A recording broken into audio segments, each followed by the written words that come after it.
Friends, public اور جو کوئی بھی اس ویڈیو کو دیکھ رہا ہے، اس کا تو آپ کو بخوبی اندازہ ہوگا کہ یہ میں آپ کو آٹا دکھا رہا ہوں، اور یہ بغیر گندھا ہوا آٹا ہے۔ اس کے ساتھ ساتھ یہ جو ہے اسی آٹے کو گوندا گیا ہے، اور اس کا خیال مجھے اس وقت آیا جب پچھلے دنوں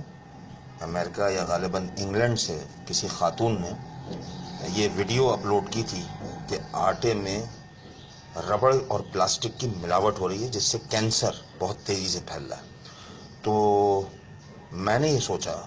کہ یہ تجربہ اپنے گھر میں کر کے دیکھا جائے، تو